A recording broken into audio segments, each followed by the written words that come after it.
Sonora ya. Saya muncul di hari Rabu ya, biasanya di hari Kamis, tapi sekarang di hari Rabu. Sonora Beauty Instagram Live. Saya sudah promo tadi bahwa siang hari ini kita akan membahas mengenai skincare, tentang kulit gitu ya. Mungkin ada yang sedang menonton saya siang hari ini mempunyai kendala, pernah punya masalah dengan skincare, nggak cocok gitu kan. Biasanya kalau nggak cocok sama skincare, either kita jadi merah-merah, jerawatan, atau alergi gitu ya. Nah ini penting sekali untuk kita tahu kenapa kita nggak cocok dengan skincare. Apakah kita perlu begitu ya menggunakan skincare yang berbahan dasar organik. Ya seperti kita ketahui ya, kan nggak cuma di varian makanan gitu kan.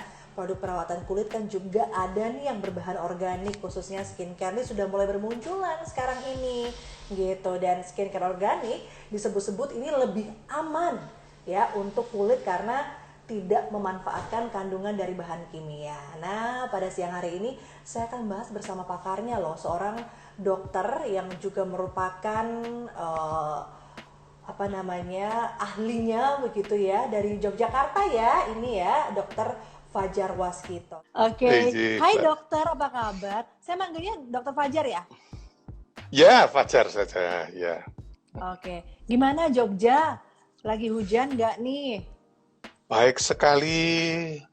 Kalau sore pasti hujan deras, campur angin ya. Campur angin ya, aduh Ya, sampai betul. luar biasa. Di sini juga sedang Tapi banyak tetap angin.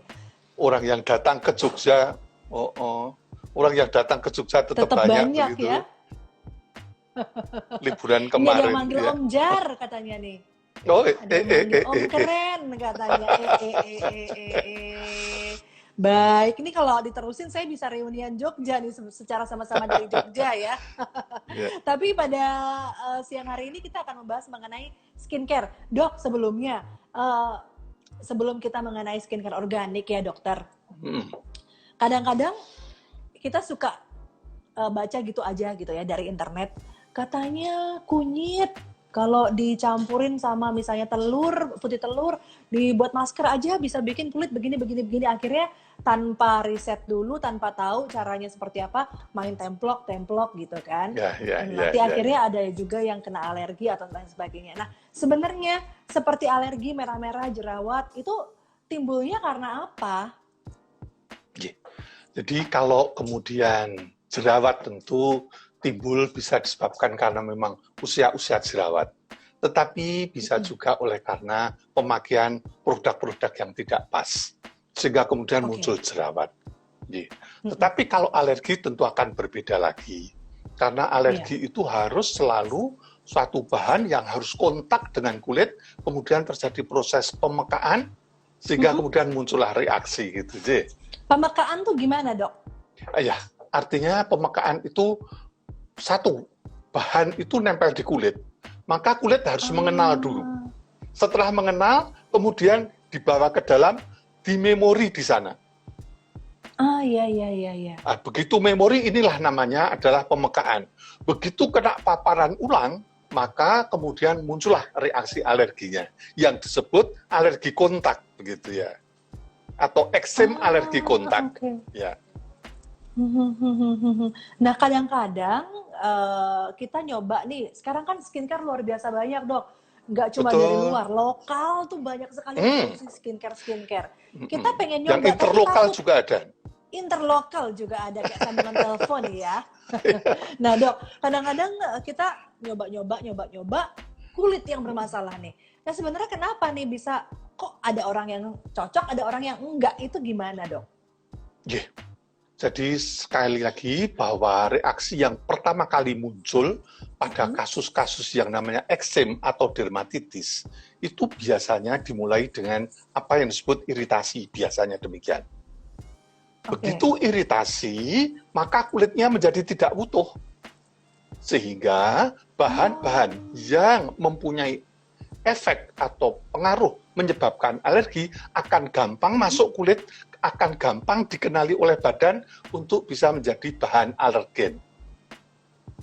Ya.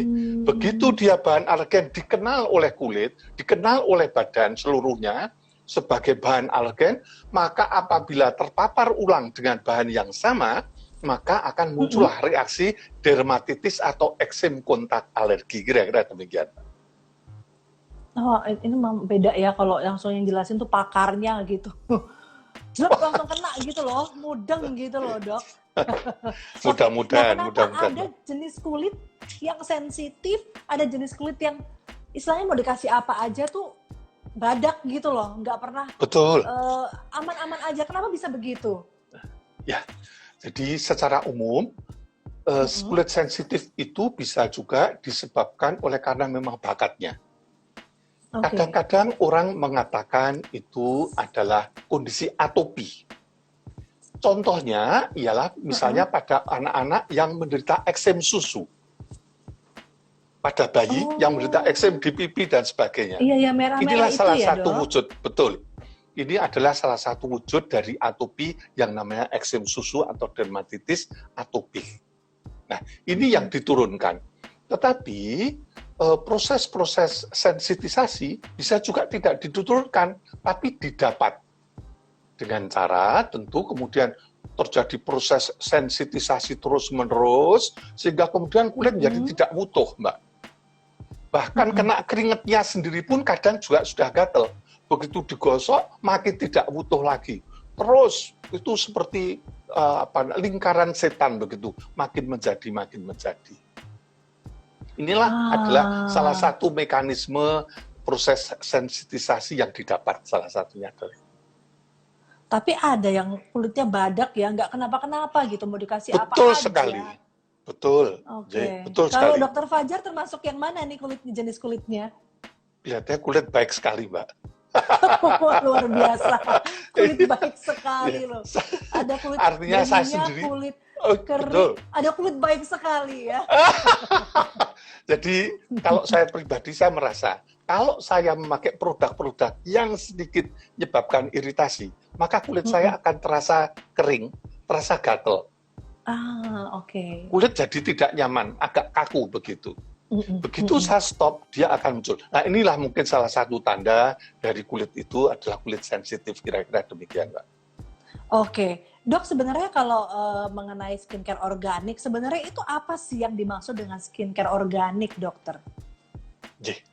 Jadi skincare organik itu adalah produk-produk yang untuk perawatan kulit yang betul-betul dibuat dari bahan-bahan organik. Artinya bahan organik, sejak pemetikan, sejak processing pembuatan, sampai dengan pengemasan, semuanya betul-betul organik.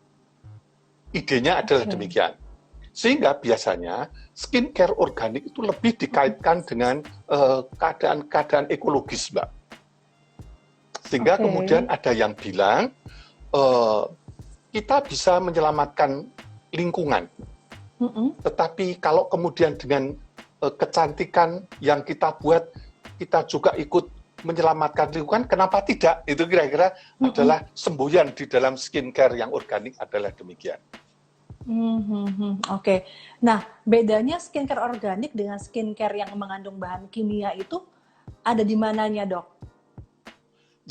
Jadi kalau bahan kimia jelas, dia adalah bahan-bahan kimia murni, sedangkan kalau kemudian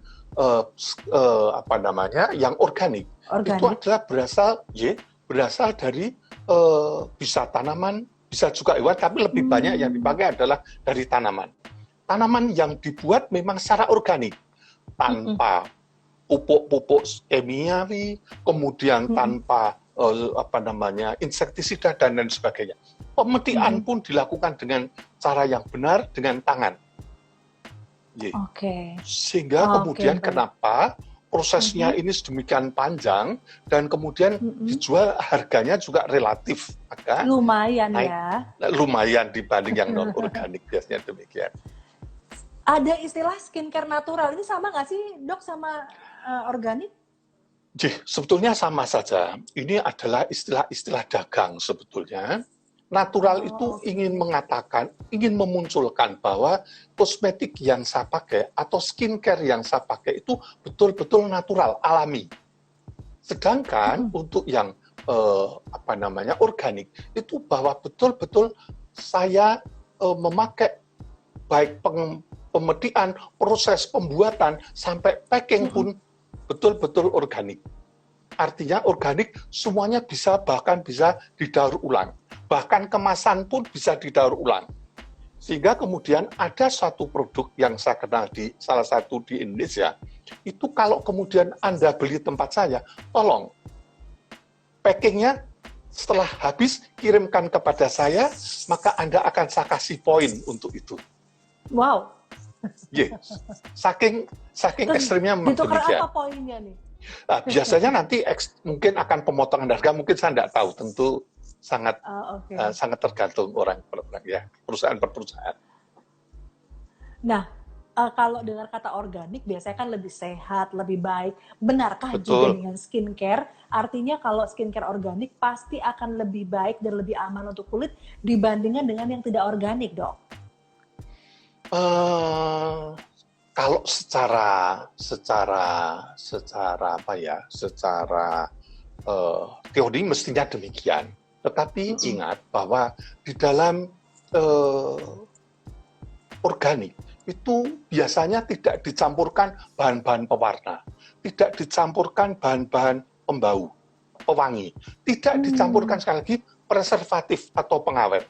Seandainya ada dicampurkan, maka preservatif atau pengawetnya itu juga organik. Sehingga apa akibatnya? Tentu akan gampang rusak.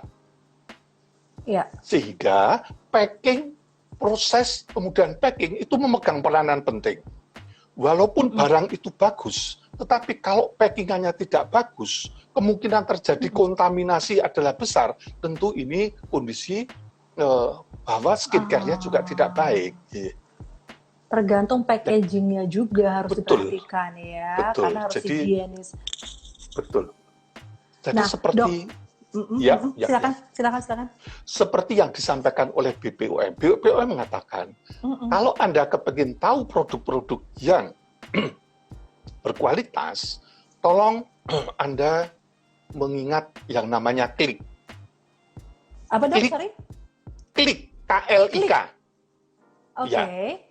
Satu, apa tuh? Klik, ingat kemasannya. Anda kalau beli produk-produk ini, kemasannya harus masih utuh. Kemasannya tertata dengan benar. Kemudian yang kedua adalah label.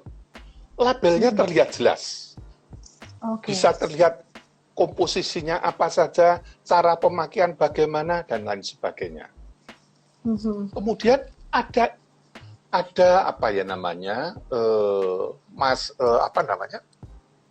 kata notifikasi dari BPOM. Notifikasi dari BPOM, ada nomor registernya, begitulah. Kemudian yang keempat, ada masa kadaluarsanya. Artinya kalau itu semua tidak ada, saya menganjurkan tolong jangan dipakai. Oke, jadi kemasan, kemudian label, notifikasi, dan juga apa tadi yang terakhir, Dok? Kadaluarsa. Ya, baik. Kadaluarsa. Ini kalau ini waskito ya. Oke, Dok. Ini kalau ngomongin tentang skincare organik nih, tadi kan saya bilang ada yang nggak cocok dengan skincare, akhirnya merah-merah, kemudian juga alergi. Kalau skincare organik, apakah sudah dipastikan semua pasti cocok? Skincare organik? Ya. Oh, tidak. Tentu tidak. Tentu tidak. Tidak bisa. Tetapi tentu akan lebih aman. Kenapa? Karena di dalam skincare organik itu tidak menambahkan penambahan preservatif, tidak menambahkan pewangi, tidak menambahkan pewarna, misalnya demikian. Dan bahan-bahan yang saya sebutkan itu sebagian juga akan bersifat dia alergen, Mbak. Artinya pada orang-orang yang sensitif bisa menimbulkan alergi juga gitu. Betul sekali, Mbak. Oke, baik. Nah, terus kalau kita pengen tahu bagaimana skincare organik tersebut itu aman untuk kulit kita. Cara untuk mengetahuinya bagaimana? Apakah juga dari kandungannya kita bisa lihat atau bagaimana, Dok? Betul. Jadi sekali lagi untuk skincare yang organik itu akan bisa dilihat dari ingredientnya atau komposisinya. Biasanya komposisi kalau organik itu misalnya ada urutan 1, 2, 3, 4, 5 sampai 15 katakanlah demikian. Urutan 1, Ya. 2, 3 itu merupakan komponen organik yang paling dominan. Artinya Oh, kalau oke. komponen 1, 2, 3 itu yang dominan, bukan yang organik, yang anorganik, tentu ini termasuk organik yang tidak benar begitu ya kira-kira. Organik gadungan Nah, ya, tentu Dok? ini juga sulit. Betul, betul, Mbak. Mm-mm. Tentu ini akan sangat sulit bagi orang awam untuk mengetahui ya, Mbak ya. Tapi sekali lagi, cek di BPOM. Ada enggak seperti saya Oke. sampaikan tadi. Kalau semua baik, tentu akan baik. Tetapi tentu sekali lagi, untuk apakah seseorang walaupun ini sudah BPOM, tapi apakah ini cocok untuk saya, itu juga sangat tergantung jenis kulitnya. Kalau jenis kulit saya kering, tentu saya tidak akan memberikan obat-obat atau produk-produk yang sifatnya mengeringkan. Misalnya solution, atau Oke. solution itu cairan begitu ya. Karena dia akan lebih mengeringkan begitu. Ini ada yang nanya, Mbak penyiarnya bening pakai skincare apa? Skincare saya filter. Filter Instagram cukup. Iya, iya. Keluar dari Instagram kembali ke kulit kusam ya. Baik, ini pertanyaan sudah banyak tapi kita akan selesaikan Baik, dulu ya, Dok ya, sebelum kita ke monggo, Mbak. pertanyaan dari Mm, sahabat mm, Sonora yang sudah masuk. mm. Nah, tadi kita sudah tahu ya, saya jadi dapat pelajaran nih. Pertama, klik tadi harus tahu dulu untuk kemasannya, labelnya, ingredients-nya, kemudian kadaluarsanya jangan lupa. Betul, Kemudian juga biasanya ingredients yang di 1, 2, dan 3 itu yang paling dominan ya, Dok ya. betul sekali, Mbak. Nah, itu dia. Itu sudah menjadi pegangan kita tuh, sahabat Sonora. Nah, kemudian kita sekarang ke bahannya, ingredients-nya. Apa sih ingredients yang aman untuk kulit kita, dokter? Jadi kalau yang aman tentu sekali lagi seperti saya sampaikan bahwa apabila kita harus jangan memakai produk-produk yang mempunyai bahan-bahan yang bersifat alergen satu. Kemudian harus ada kesesuaian antara jenis kulit dengan olesan yang akan saya pakai. Itu demikian. Kemudian yang ketiga tentu kita kadang-kadang harus mencoba, Mbak. Karena kadang-kadang sangat sulit seseorang kemudian hanya begitu saja, karena kadang-kadang untuk orang lain baik belum tentu baik untuk kita juga kan begitu. Betul. Jadi memang harus ya memperhatikan dan juga dari ini ya pengalaman ya, kalau memang sudah pernah ada kandungan ini nggak baik, jangan dipakai lagi begitu. Kalau yang kurang baik biasanya untuk kulit sensitif yang harus diperhatikan apa nih kandungannya yang kira-kira harus diantisipasi? Baik, tentu kandungan yang paling utama adalah kandungan-kandungan preservatif atau pengawetnya. Ada enggak dia pengawetnya? Misalnya paraben, kemudian DMSO dan lain sebagainya, ada tidak? Kalau itu ada, maka hati-hati. Biasanya itu di samping dia sebagai iritan juga dia bersifat alergi. Tentu kalau seperti saya sampaikan, pada kondisi-kondisi kulit yang tidak begitu baik, artinya tidak begitu baik, itu potensi untuk terjadi reaksi pemekaan atau iritasi itu besar, maka saya akan menganjurkan pemakaian skincare yang organik. Skincare yang tanpa bahan-bahan pengawet, tanpa parfum dan sebagainya. Tetapi kalau kemudian kondisi kulitnya memang betul-betul bagus, katakanlah Mbak Rara tadi bilang kulit badak, katakanlah demikian, maka sebetulnya produk-produk yang dijual bebas di luaran itu adalah produk yang sudah diizinkan untuk dijual secara bebas. Jadi sebetulnya aman sekali. Ya. Baik. Sekarang kita akan ke pertanyaan-pertanyaan dari sahabat Sonora. Saya mesti scroll dari atas nih, Dok, karena sudah ada banyak yang bertanya. Eh, kalau pakai skincare yang tadi saya bilang nih, ada juga yang punya pengalaman dari dapur kayak ngambil mungkin lidah buaya di rumah ada, terus dioles-oles aja kunyit gitu. Bahaya nggak sih dok? Terus mungkin kalau menurut saya agak lama efeknya ya. Ya, jadi produk-produk semacam itu tentu bukan produk, itu bukan standar. Ya. Artinya bukan standar, kemungkinan terjadi efek-efek samping tentu akan lebih besar.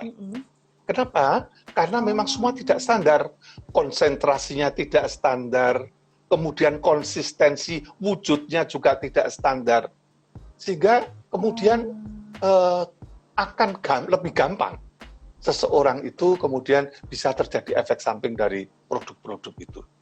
Tentu yang kemudian paling baik adalah mencampur-campur dengan produk-produk yang satu ada airnya, misalnya aloe vera misalnya demikian, kemudian mungkin dicampur dengan ada wax-nya, ada lilinnya seperti pada madu dan sebagainya. Itu mungkin agak lebih netral.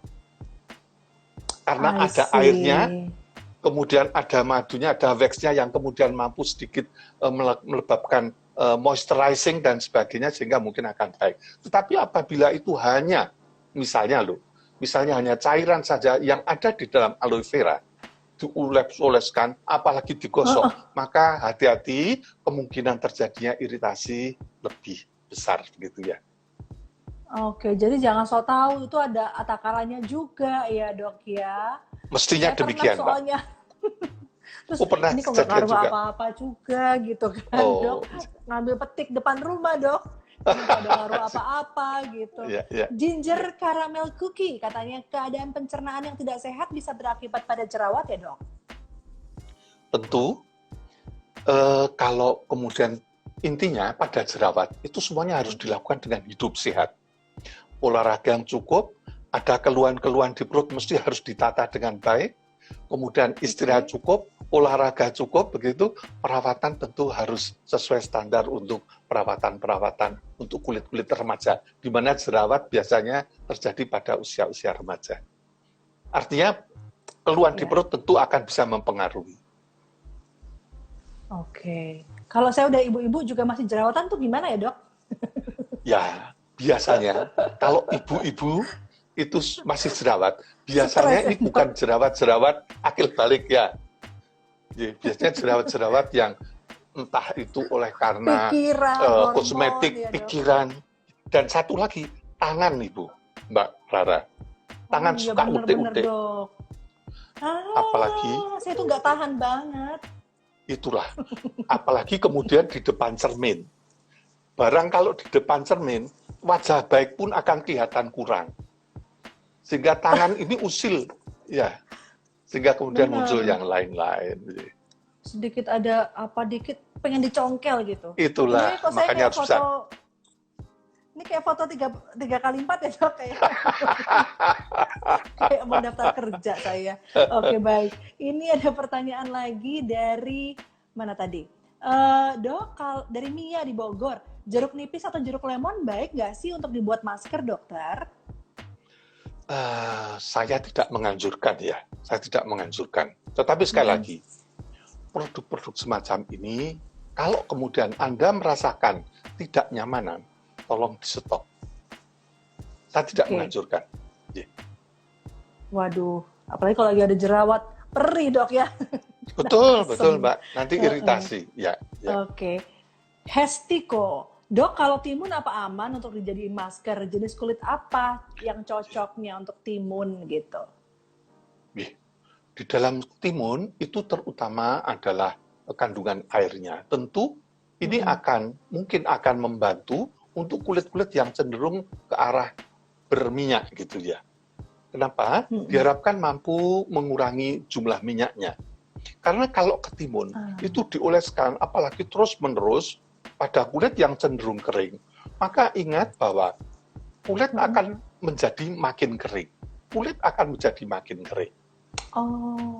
Jadi, kalau kemudian kulit kering, maka dia fragil. Karena fragil, dia gampang cracking, pecah. muncullah reaksi-reaksi iritasi, Waduh. muncullah sensasi kaku, gatel, dan sebagainya. Oke, baik. Jadi cocoknya kalau Ya, timun untuk yang berminyak. Kemudian betul. ada yang bertanya, apakah skincare organik bisa cocok juga dengan segala jenis kulit, Dok? Tentu saja seperti saya sampaikan tadi tidak, tentu tidak, Enggak tentu ya. tidak. Tapi sekali lagi kita harus mengenal diri kita sendiri, bagaimana saya memilih. Intinya, kalau kulit saya itu cenderung berminyak, tolong jangan memakai bentuk-bentuk yang krim. Tetapi kalau cenderung berminyak, pilihlah yang bentuk-bentuk misalnya gel atau bentuk-bentuk yang bentuknya solution atau lotion. Itu mungkin akan bisa membantu. Lah kalau kulitnya kering, carilah yang bentuk krim supaya ada pelumasnya. Pelumasnya. I see. Krim dan gel ternyata beda-beda untuk setiap jenis kulit. Beda, ya. Baik, Hilmi 08, apakah skincare non-organik bahaya dalam jangka panjang, Dok? Yang non-organik ya? Jadi kalau jangka panjang tentu sangat tergantung yang dipakai. Tetapi selama itu adalah skincare yang dijual di bebas di luaran, tentu saya pikir masih relatif aman ya. Tetapi kalau saya akan menganjurkan kalau memang pakai skincare itu kemudian syukur tidak memakai produk itu terus-menerus. Karena artinya kalau saya pakai produk itu terus-menerus, terpapar produk-produk yang sama terus-menerus, maka tentu akan bisa terjadi akumulasi efek. Efek-efek buruk akan terakumulasi yang kemudian bisa munculkan sesuatu kalau terjadi paparan oleh yang lain. Misalnya paparan sinar matahari dan sebagainya. Untuk itu, tolong jangan terus-terusan memakai itu. Oh, oke. Jadi kalau misalnya kita udah cocok dengan skincare yang non-organik nih, Dok, terus kita pakai dalam jangka waktu lama, itu juga sebenarnya nggak bagus ya? Apakah nanti juga akan jadi kebal, terus lama-lama jadi nggak ngaruh gitu, Dok? Tidak juga, Mbak. Dia tentu akan, karena sebetulnya skincare seperti itu hanya bekerja di permukaan kulit saja. Bekerja di permukaan kulit. Tetapi ada suatu produk yang mengandung, katakanlah, DEA, itu dia bersifat karsinogenik, Mbak. Karsinogenik. Artinya karsinogenik gampang menimbulkan kanker, gitu ya. Artinya kalau produk ini ada dan itu saya pakai terus-menerus, maka kecenderungan terjadinya kanker tentu lebih besar dibanding orang yang tidak memakai, kan begitu kira-kira. Ya. Baik. Cukup jelas sekali penjelasannya. Dari Riva Jauhari, skincare organik itu yang herbal kan ya, Pak? Apakah menyebabkan ketergantungan nih kalau berhenti pemakaiannya? Tidak akan menyebabkan, betul itu herbal, dan tidak akan menyebabkan ketergantungan. Karena produk ini mesti bukan produk yang menyebabkan Anda tergantung. Yang menyebabkan Anda tergantung mestinya adalah rasa Anda itu sendiri. Bahwa setelah Anda memakai produk ternyata rasanya nyaman, maka Anda merasa tergantung kepada produk itu. Bukan produk yang kemudian membuat Anda tergantung. Tapi Anda yang kemudian menggantungkan diri kepada produk. Gitu. Bener juga ya. Jangan suka balik-balik deh. Mungkin kita yang tergantung. Kita yang baper sebenarnya sama skincare-nya ya. Kemudian, lebih baik bikin skincare sendiri nggak sih, Dok, untuk organik, Dok? Silakan, mau dicoba, monggo, silakan. Tetapi sekali lagi, ingat, seseorang mau pakai, saya harus tahu apa kebutuhan. Dan saya harus jenis apa yang saya punyai. Sehingga saya bisa melakukan atau bisa memakai skincare organik yang saya buat sendiri di rumah. Tentu ini bagus, karena yang dipakai adalah betul-betul fresh. Tetapi pengetahuan tentang herbal juga sebaiknya juga bisa dicari. Sehingga kalau saya melakukan apa-apa, itu maka saya bisa tahu apa yang akan terjadi pada diri saya. Gitu, Greg. Oke, kita ke pertanyaan Gitu, terakhir ya, Dok, sebelum nanti minta tipsnya ya kepada dokter. Kulit wajah apakah sama dengan kulit leher, Dok? Bagaimana pemakaian skincare ke leher? Apakah berpengaruh juga? baik. Katanya kan kalau leher itu paling cepat keriput, kelihatan tua tuh di leher katanya, Dok. Ya, baik. Jadi apakah kulit leher sampai dengan kulit wajah tentu berbeda, tetapi karena kulit leher tentu lebih banyak lipatannya. Tetapi sekali lagi, bahwa di wajah pun pada daerah-daerah tertentu juga akan banyak lipatannya. Artinya, produk-produk di leher yang di wajah bisa untuk di leher, silakan. Tentu semua tergantung kepada indikasinya, saya kira demikian. Ya. Jadi, sebetulnya bisa saja untuk produk wajah untuk leher, Mbak. Tetapi kalau saya jadi produsen, Dok, ini kalau saya jadi kalau saya jadi produsen, saya akan membuat krim untuk wajah sendiri, krim untuk leher sendiri. Kalau perlu krim untuk leher bagian belakang sendiri, tengkuk sendiri, biar produk saya laku, begitu kira-kira. Oh iya benar juga ya, Dok. Lebih komersial ya, Dok. Inilah lebih komersial.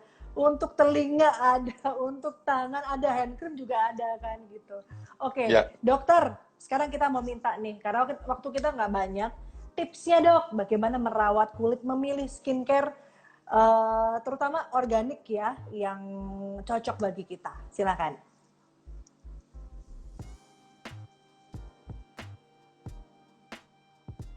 Dok? Oke. Kenali kemasannya dengan baik. Lihat label.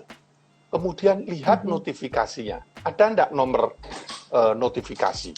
Kemudian lihat kadaluarsa. Kalau semua sudah baik, sebetulnya produk ini sudah aman dipakai oleh siapa saja. Satu. Yang kedua, kita harus mengenal diri kita sendiri, kulit kita sendiri. Kulit saya itu bagaimana toh? Kalau seperti saya sampaikan tadi, kalau kemudian kulit berminyak, tentu saya harus memakai produk-produk yang basisnya seperti itu dan lain sebagainya. Saya kira itu yang penting. Kemudian satu, yang ketiga, tolong kan atau aplikasikan produk-produk itu sesuai dengan apa yang tertulis di dalam manual atau di dalam aturan pakai yang ada di dalam labelnya. Tentu ini semua akan aman. Tentu akan aman. Ya, kira-kira demikian, Mbak.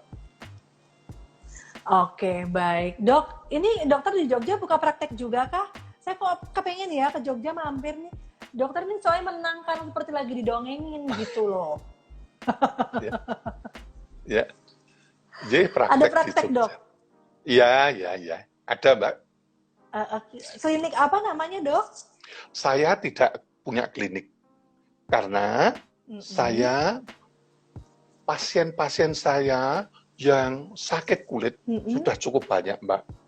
Sudah cukup banyak. Akan sangat repot bagi saya, kemudian harus merawat teman-teman atau saudara-saudara yang bermasalah dengan masalah kosmetik. Sehingga saya tidak memakai, tidak itu. Tetapi saya di Sarjito juga melayani semacam itu. Oke, bisa langsung cari di Sarjito, Dr. Fajar Waskito.